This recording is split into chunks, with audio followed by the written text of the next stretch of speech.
Le he pedido a Eric Santiago Justiniano, que es de la Asociación de Industriales, que esté con nosotros, el presidente de la Asociación de Industriales, para hablar de los temas que están afectando a los industriales y obviamente para hablar de otros asuntos, entre ellos el plan de ajuste de la deuda, energía eléctrica, etcétera, el cargo legado, el cargo de pensiones, etcétera. Pero antes que todo, quiero saber cuál es su industria, Santiago. Buenas tardes. Pues mira, mi industria es toda porque yo me retiré y cogí industriales para revivirme, de verdad.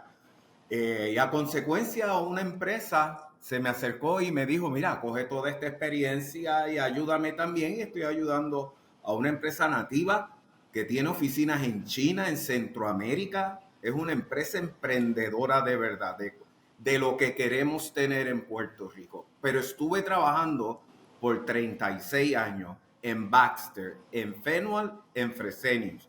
Medical Devices, de empresa americana evolucioné a empresa alemana.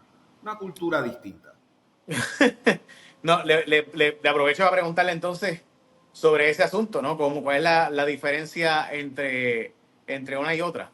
Sí, mira, cuando yo trabajé en Baxter, nosotros vivíamos bien fuertemente el tema, hay que hacer productos para salvar vidas. Y éramos una compañía pública por acciones donde básicamente estábamos observando los resultados de Wall Street y cómo la acción se comportaba. Ujú. Baxter hace un divestiture y unos equity partner, unos capital investors nos compran. Y allí cambia la definición. Cash is king. El dinero es rey. Y en ese punto toda la dinámica cambia. Ahora es súper eficiencia, súper productividad, básicamente aplicar a la economía las teorías darwinianas de que solo el más fuerte sobrevive. Nos compran entonces los alemanes y aquí entra nuevamente el concepto, vamos a trabajar con productos para salvar vidas, pero también vamos a garantizarnos que hay alta eficiencia económica. Según nos van vendiendo, Jay, las empresas quieren obtener su retorno en la inversión. Eso es Claro. muy real. Y logramos sobrevivir en Puerto Rico. Y me retiré con la alta satisfacción que la empresa está invirtiendo en Puerto Rico, firmando contratos. Yo dejé firmado contratos de garantías de empleo en Puerto Rico por ciertas condiciones que tiene Puerto Rico muy atractivas, que las vamos a hablar más ahorita. Precisamente, eso era lo próximo. ¿Por qué un industrial quisiera venir a Puerto Rico, siendo que usted ha trabajado en esa industria por básicamente casi 4 décadas? ¿Por qué alguien quisiera venir aquí a invertir en Puerto Rico? Porque Puerto Rico provee en el ambiente de la manufactura unas condiciones únicas. Nosotros podemos tener unos tratados especiales y unas garantías de incentivos contributivos donde no nos tratan a las empresas en Puerto Rico, ubicadas en Puerto Rico, igual a las que están en Carolina del Norte. Y sabemos que los estados de la Unión, recientemente Alabama dijo, mira, yo quiero ser un estado cero tax. Esa es nuestra competencia, esa es la realidad. Pero Puerto Rico provee algo que se llama Made in USA. Y ese branding, el que el producto de Puerto Rico diga hecho en los Estados Unidos, tiene un valor fuerte en el mercado. Porque eso te garantía que cumplimos con leyes ambientales, leyes laborales, leyes de cumplimiento de comercio. Y eso es un valor a la empresa, al cliente, a quien compra el producto. Sin embargo, no quiero minimizar algo. No, Puerto Rico no es Disney para la manufactura, para ser bien real y transparente. Puerto Rico tiene grandes retos que tiene que atender con premura y con seriedad. Puerto Rico tiene que atender el tema eléctrico. Puerto Rico no puede ser una jurisdicción mundial con el costo energético más caro para la manufactura. Uno. Segundo, Puerto Rico tiene que tener tasas corporativas, tasas de impuestos, además de para nosotros los ciudadanos atractivas. Estamos hablando de las tasas corporativas locales. O sea, lo ideal es que Puerto Rico pueda competir de tú a tú indistintamente el estatus político y poder tener productividad y eficiencia. Y para simplificar la contestación, aunque podemos expandir en otras áreas, Puerto Rico necesita tener facilidad para hacer negocios, Jay. O sea, es una pena que los permisos se tarden. Es una pena que la misma agilidad que vemos en ciertas organizaciones en el gobierno, de los cuales distingo al amigo Manolo Sidre, que en el DIDEC hacen un trabajo serio para mantener la manufactura en Puerto Rico. Pero hay otros departamentos, otras agencias de gobierno que deben hacer una mejor gestión para mantener, atraer y retener inversiones en Puerto Rico. Precisamente eso es algo que para mí yo simplemente no entiendo, porque el gobierno no es otra cosa que la entidad que creamos para darle servicios al pueblo, pero que necesita que la empresa privada cree los ingresos para poder pagar en impuestos. O sea, el gobierno no existe si la empresa privada no provee un crecimiento y desarrollo económico. Entonces, eh, desgraciadamente cada vez más nos vamos como que por la filosofía de que los fondos federales van a ser suficientes, pero es que también los fondos federales dependen de la producción, dependen de el trabajo, porque esos fondos federales no son otra cosa que el trabajo de industrias, de empresas del tercer sector en los Estados Unidos, que ese fisco, ese impuesto llega al gobierno federal, el gobierno federal lo distribuye. Pero si la economía, si esas empresas norteamericanas que están aquí o que están en los estados no crean economía, pues no hay impuestos, o sea, no hay gobierno, así que no hay fondos federales. Así que uno habla de esto y a veces yo me impresiono porque siento que una de las cosas más básicas que no entendemos es de dónde llegan los chavos del gobierno. Eso como que no lo hemos entendido. Pero nada, hablaba con Kenneth Rivera Robles recientemente y él me decía que hay una situación real en el problema también de voltaje y que las máquinas, hay empresas que han perdido producciones Sí. e incluso máquinas que requieren unas calibraciones muy peculiares que también se han estado dañando por voltaje. ¿Puede contarnos de eso? Oh, mira, te puedo hablar de la empresa de la cual me retiré, que es una empresa típica de la mediana grande de dispositivos médicos en Puerto Rico.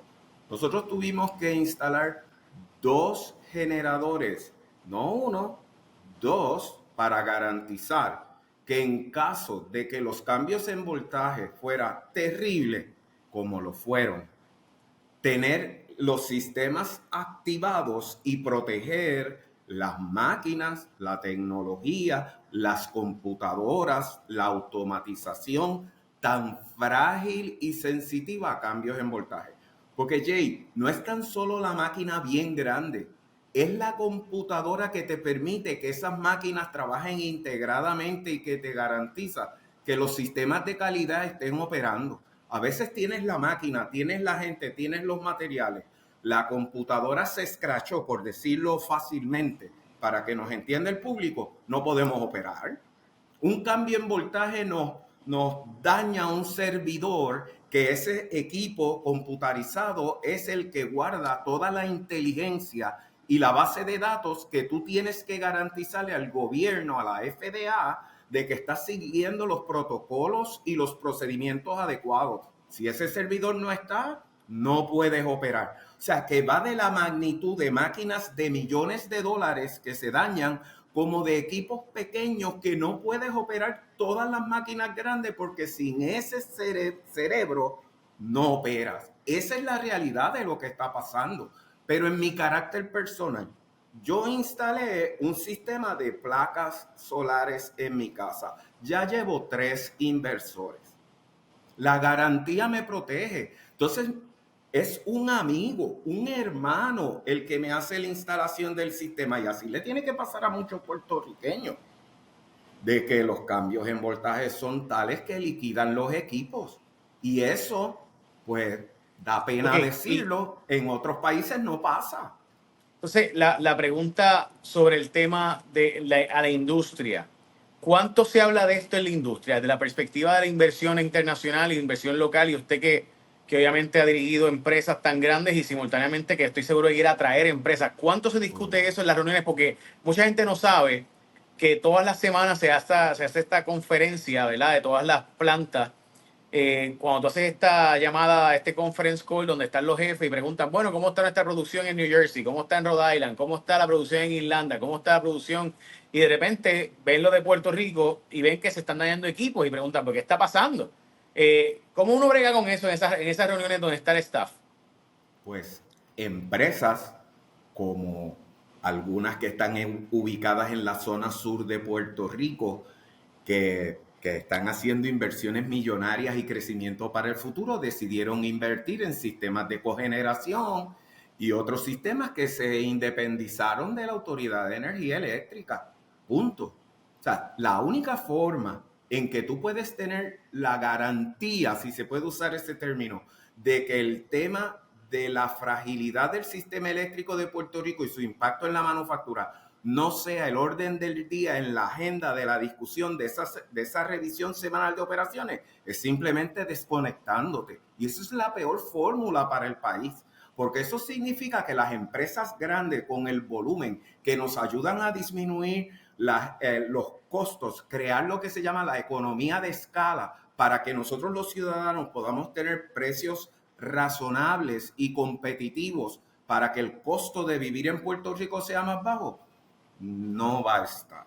Es una realidad difícil que están manejando las empresas y se discute en la agenda semanal. Es un hecho. O sea, cuando viene ese CEO y hace esta conferencia, o este CFO, o este COO, y hace en esta llamada, ¿verdad? Y están en estos sistemas de Cisco y, y porque obviamente son reuniones secretas para que no se sepan de información secreta de las empresas.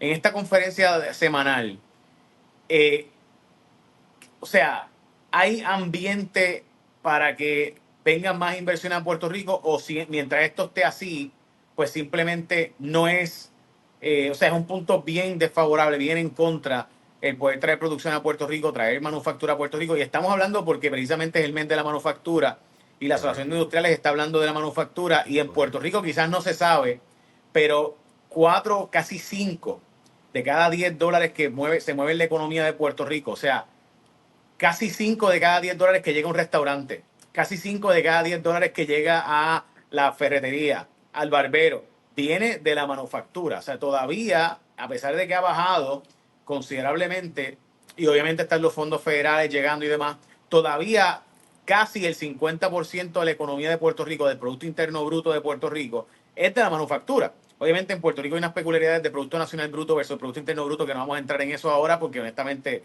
es otro tema, pero nosotros quizás no hemos todavía comprendido la magnitud del impacto que tiene todavía la manufactura aquí, y es el mes de la manufactura, y apenas se habla del concepto de manufactura y el concepto de que un ser humano produzca y unas máquinas, obviamente en conjunto, produzcan un bien. Nuestra economía está moviendo a servicios, pero todavía somos una economía que básicamente depende en gran medida de ese bien, de ese servicio, perdón, de ese medical device, de ese producto médico, etcétera. So, dicho eso, cuando esas conferencias, esas llamadas semanales que tienen el CEO, el CEO, el CFO y tienen a estos jefes de planta, en esas reuniones que se hablan con los de Puerto Rico y puertorriqueños tratan de atraer empresas aquí y le dicen es que mientras la energía esté así no se puede. Eso es parte de lo que se discute. Pues mira, déjame comenzar mi contestación haciendo este planteamiento. Uno, Puerto Rico es opción real. ¿Por qué es opción real? Aunque tengamos un problema energético, existen los mecanismos y la tecnología para que si la empresa tiene el capital y decide los medicamentos, los dispositivos que ahí se hacen, los hacen con una calidad y una respuesta tan efectiva que vale la pena proteger el aspecto energético. Y saco esa variable. Segunda posición. Puerto Rico tiene un sistema logístico bien fuerte con los Estados Unidos y el mundo. Puerto Rico puede transferir productos.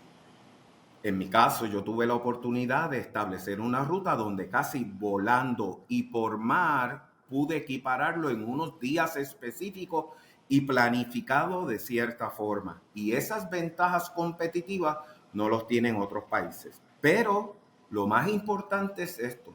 En Puerto Rico tenemos que insertarnos, el grupo de manufactura industriales tiene que insertarse en Washington. Hace 3 semanas yo estuve en Washington discutiendo cómo hacer a Puerto Rico más atractivo en este concepto de nearshoring, reshoring o friendly shoring. Y te menciono el caso de Costa Rica. Intel hizo un anuncio y está invirtiendo significativamente en Costa Rica.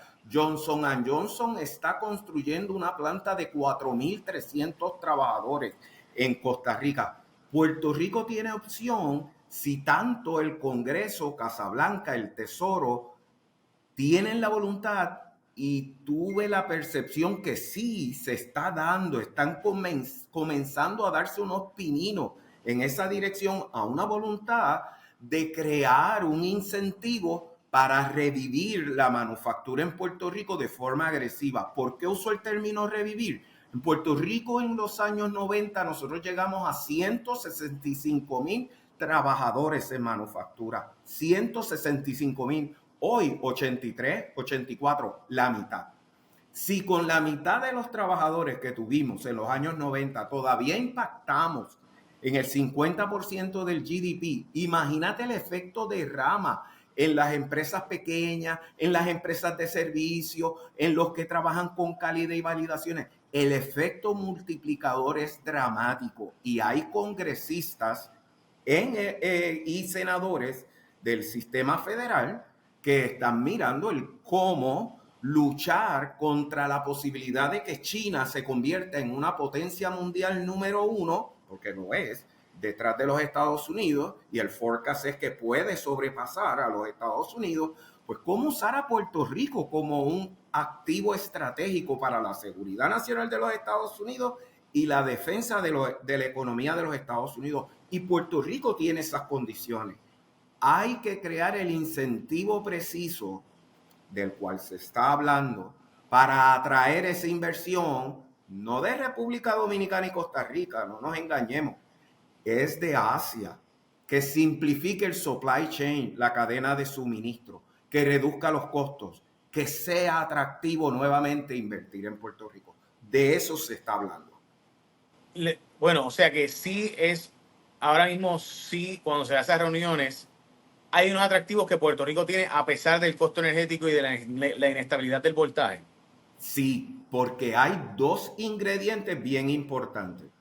La capacidad gerencial ya existente en Puerto Rico. Nosotros tenemos una cultura de años de haber sido capacitados para gerenciar. Quizás en desventaja de haber sido capacitados para emprender. Pues esa capacidad técnica de poder gerenciar, de que te den un negocio, toma, aquí tienes la planta y échala hacia adelante. Tenemos gerentes, directores, vicepresidentes excelentes para absorber esa responsabilidad. Número 1. Número 2, y quizás es el número 1, nuestra gente, Jay, nuestros trabajadores. Nuestros trabajadores son excelentes, de clase mundial. Desde el operario más sencillito que te trabaja con uniformes militares, que están metiendo tecnología en las fábricas. Esto no es ya las fábricas de hace 20, 40, 50 años atrás. Entonces está modernizando y la gente está invirtiendo. Como tú tener compañías de la industria aeroespacial diseñando piezas, diseñando soluciones que son usadas en Estados Unidos. Eso sale de aquí, principalmente del área de Aguadilla. O sea, Puerto Rico tiene la capacidad técnica para competir y se sabe y se reconoce. El problema es que hay que tener un incentivo atractivo que permita que el retorno en la inversión vaya a la par. Con eso estamos trabajando. Ok, precisamente en cuanto a nearshoring, para los que no saben, ¿verdad? Cuando pasó la pandemia, Estados Unidos finalmente abrió los ojos, Occidente en realidad, no solo Estados Unidos, abrió los ojos de que depender de Asia, especialmente el sureste asiático, era un error, porque si tú no tienes ninguna producción, no es que no puedas hacer negocios allá, pero tienes que tener una producción local para poder aumentar ante tu necesidad real. Y esto pasó obviamente en la pandemia, donde no teníamos básicamente ninguna producción acá. Estábamos casi desnudos, por no decir en una posición bien vulnerable. Y entonces se planteó la idea de reshoring o near reshoring, que es el traer de nuevo las empresas que están en Asia hacia los Estados Unidos o hacia América, hacia Occidente. Específicamente se habló de República Dominicana, se habló de Puerto Rico. De hecho, recordamos cuando Peter Navarro, que era el asesor de Donald Trump, dijo en aquel entonces, asesor de comercio de Donald Trump, una persona de primer nivel en Casa Blanca, Peter Navarro decía que Puerto Rico era una opción real y en aquellos tiempos se decía que China, you're fired, Puerto Rico, you're hired. O sea, Oh, vamos a sacar a China y vamos a poner a Puerto Rico a producir. Eso fue un lenguaje brutal. Todos estábamos contentos aquí, quizás que vendría algo, pero sonó más a un lenguaje para atraer los votos de los puertorriqueños en la Florida que la verdad de producir localmente, y como que eso no ocurrió.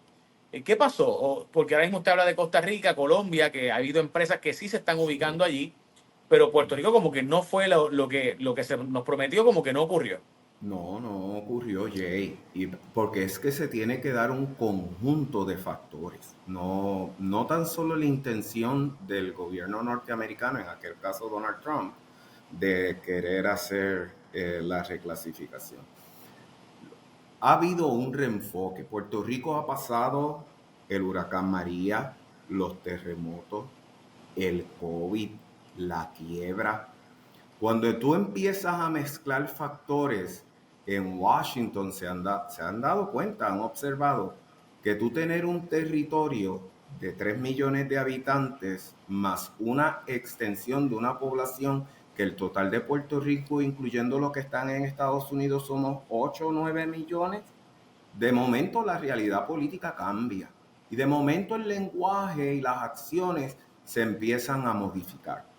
Yo no le voy a echar la culpa al líder ni a Invest Puerto Rico, al contrario, los felicito, porque sé que están haciendo el máximo, pero tiene que haber un conjunto donde se diga, sí, China fire, Puerto Rico hire, pero ¿qué incentivo federal se creó para que una empresa decidiera, recojo de China y me voy a Puerto Rico? Porque si la intención era que Puerto Rico bajara sus salarios a $2 por hora, eso no es lo que yo quiero para los trabajadores de este país. O sea, con eso nosotros no competimos. Nosotros no competimos con mano de obra barata. Nosotros competimos con alta tecnología, con capital humano altamente capacitado. Y para eso, bajo las condiciones actuales, como Kenneth y yo también hablamos, Puerto Rico tiene unos menos que ese incentivo federal hace que lo cubra y nos pone nuevamente en una competencia adecuada, porque el salario mínimo en Puerto Rico está mucho más alto que el salario mínimo en Costa Rica, República Dominicana y los países con los cuales nosotros alegamos competir.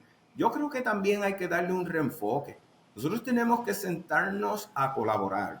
Nosotros tenemos que ver qué cosas nosotros aspiramos en forma real de tecnología, de manufactura, de procesos, y qué cosas nosotros tenemos que reconocer que por el costo de operar en Puerto Rico no vamos a Sí, o competir. sea, sí, sí, Singapur decidió eso hace mucho tiempo. Hay industrias en las que ellos no se meten. O Correcto. de hecho, el equipo olímpico. O sea, hay gente que simplemente decide, mira, yo no voy a competir en equipo olímpico porque no tengo la demografía que permite esa participación. Así que demográficamente, pues yo no voy a competir en eso, voy a competir en otras cosas, ¿no? Y yo creo que es un ejemplo bien básico, ¿verdad? De que cosas que hay organizaciones en el mundo que no tienen una delegación olímpica porque deciden competir, ¿verdad? En industria, en empresa, en ingenio, en inventos, en copyrights, en patentes, en derechos de autor, etcétera, ¿no? O sea, deciden competir más en la parte intelectual y no hay nada, y por si acaso yo creo en la combinación de las dos cosas porque yo creo que el bienestar del cuerpo holístico es lo que más genera la creatividad, ¿verdad? Pero eso son otros 20 pesos. Dicho eso, yo sé que ustedes están en el mes de verano, manufactura y la Asociación de Industriales está planteando la necesidad de orientar y fomentar el que se entienda el impacto de la manufactura en Puerto Rico. Entonces, yo sé que hay el tema de permiso, que es el tema que siempre se habla. Jennifer González habló de esto. ¿Por qué usted cree que no se mejora a pesar de todas las reformas que todos los gobernadores prometen? Porque yo estoy seguro que usted lleva 40 años en la industria, 30 y tantos años en la industria. Eh, yo escuchaba ojea de que tengo como 13 años, así que yo escucho y veo noticias y escucho a M hace por lo menos 30 años. Y nunca se ha resuelto ese problema. Y yo he escuchado desde, no voy a decir de nada de Colón porque no es cierto, pero desde Rosselló padre para acá, todos los gobernadores, todos, decir que van a simplificar y agilizar el sistema de permisos. Y yo sé que no ha pasado, y usted lo sabe también. O sea, tiene que haber alguna razón, porque hasta en el Doing Business, que es el más prestigioso del Banco Mundial, de los informes del Banco Mundial, hasta en el Doing Business salimos horriblemente mal. O sea, ya no es ni, digo, o sea, ya obviamente ya es como que todo el mundo dice, tú vas a hacer negocio en Puerto Rico, chacho, los permisos son el diablo. No, o sea, es como que todo el mundo sabe eso. ¿Por qué usted cree que no se resuelve? Pues no voy a contestarte basado en mi opinión, voy a contestarte basado en hechos, pero voy a citar primero a un gran líder, un gran alcalde que tiene Puerto Rico que se llama Ramón Luis Rivera. Yo soy de San Germán, Ramón Luis es de Bayamón. Ramón Luis dijo hace par de meses en la radio que una de las razones por las cuales tenemos tantos permisos y hay tantos problemas es que el Estado, el gobierno, ha decidido mantener esa empleomanía pública. Porque el tú eliminar y simplificar muchos de los permisos que se requieren y muchas de las actividades que se requieren, quizás tendría un impacto en esos empleados que hoy trabajan en esa área. Primero. Segundo, la Junta de Control Fiscal ha decidido un concepto de que yo tengo que tener ingresos para justificar que me cubran estos gastos. La posición de industriales es bien sencillo. Yo tengo que bajar las contribuciones y bajar los gastos. ¿Por qué Puerto Rico tiene que tener una complejidad increíble, insostenible, insospechada? Te voy a dar un ejemplo ya mismo de lo que viví. Lo viví en el 2008. ¿Por qué yo tengo que esperar 2 años? Porque el cuerpo de bomberos, Jay, así como te lo digo, 2 años para que el cuerpo de bomberos fuera a la planta a ver un botiquín en un lugar donde trabajaba un doctor aprobado por el Estado, licenciado por el Estado, 20 horas, turno de 24 horas de enfermeras ocupacionales, que no es cualquier tipo de enfermera. O sea, Sí, te sí. tengo una enfermera 24 horas al día, te tengo doctores certificados y tuve que esperar 2 años para la licencia de botiquín, para poder dar Panadol, acetaminofén, para poder dar un calmante a los trabajadores. O sea, no podemos operar así, punto. ¿Cómo? Y eso, yo te lo Y digo esto, como y esto es una mega empresa. O sea, esto eso no es es. por eso, que O by sea, the que way, esto no es el cuchifrito de Jay. O sea, perdóname, Jay, es que está la empresa en una esquina, cruzo la calle y está el Walgreens. Entonces eso es lo más increíble. Yo, para facilitar, que by the way, para hacerle la vida más fácil al trabajador, para que el trabajador no caiga en este aspecto de, mira, me tengo que ir, tengo dolor de cabeza. No, no, espérate, quédate aquí, chico, cógete media hora, siéntate, te doy esta aspirina, este medicamento, te observo y si puedes regresar, regresas. Y tú no te afectas en tu compensación y ni afectas a la empresa. Tiene que, Jay, tiene que haber el deseo de proteger a Puerto Rico. Tiene que haber el deseo de mantener las empresas en Puerto Rico. Tenemos que vivir un capitalismo sano.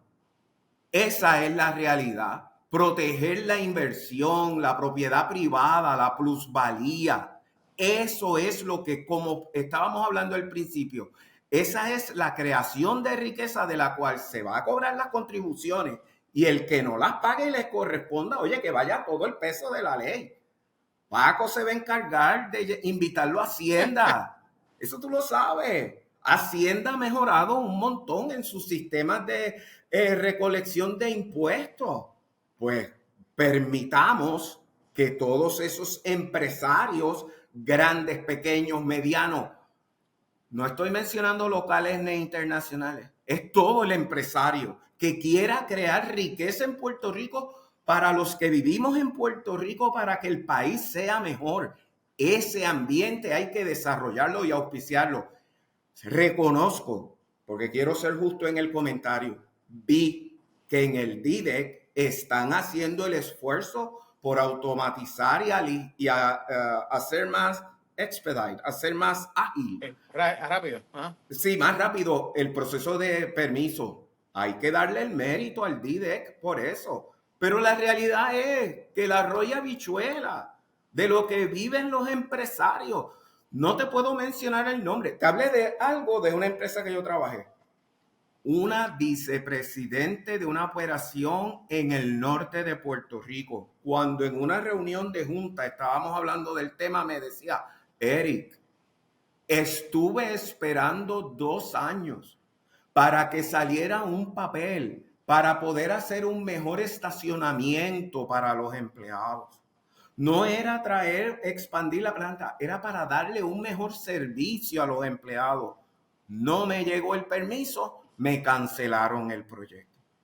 Pues si tenemos problemas en entender. O sea, le cancelaron el proyecto, la empresa, la inversión Sí, que la empresa multinacional iba a pues, hacer, empresa grande, sí. dijo, pues no voy a invertir los chavos nada, me los chavos para atrás. Es correcto, o a usarlo en otra cosa, etcétera, pero vamos a olvidarnos ya de esto para mejorar las condiciones de los trabajadores. Entonces, cuando yo escucho grupos hablar de que las empresas no estamos luchando por mejorar las condiciones de los trabajadores, me angustia, porque lo estamos haciendo, pero en muchas ocasiones el proceso nos detiene y no es correcto. Presidente, me tengo que ir, tengo que dejarlo hasta aquí. Otro día nos hablamos y hacemos una sesión con ejemplos como este y otros tantos que estoy seguro que son ejemplos de terror. Pero sí quiero hacerle una pregunta. ¿Ustedes hablan con los gobernantes de estas cosas? ¿Y por qué? Porque yo sé que el presidente, el gobernador va, el secretario va, Manolo Sidre es un tipo que sabe esto de rabo a cabo. Tiene que haber una explicación de por qué eso no cambia. Yo a veces pienso, y perdóneme que le diga esto, que hay un sistema también en Puerto Rico de amiguismo donde la gente que da permisos pues tiene amigos gestores y pues la gestión requiere pues que alguien gane. Usted me entendió, ¿verdad? O sea, como que si yo te paro ese permiso, pues este permiso requiere que tú contrates a este gestor y este gestor va a ganarse 5 o 10 mil pesos para hacer la gestión. Entonces, es obvio, o sea, es un feedback loop, ¿no? Yo puedo autorizar esto, así que este papel yo necesito no autorizarlo hasta que tú contrates a fulano y fulano me va a ayudar a mí. No sé, aquellas cosas que le pasan a uno por la mente. Voy a ser breve y específico. El equipo, te voy a mencionar unos nombres bien de buena fe porque es justo que los mencione. Porque realmente cuando yo en mi carácter como pasado vicepresidente los llamaba, me contestaban y resolvían. Manolo Sidre, Víctor Merced, Chiqui Santos, Humberto Mercader, Soraya Moyán, gente de clase que están trabajando bien fuerte por el país. Pero cuando empiezas a bajar de niveles y cuando ellos desde el DIDE, desde Fomento, tratan de resolvernos, pero hay otros departamentos y secretarías que te cogen un documento y te le sientan encima, no hay forma. Gracias, presidente. Nos hablamos pronto.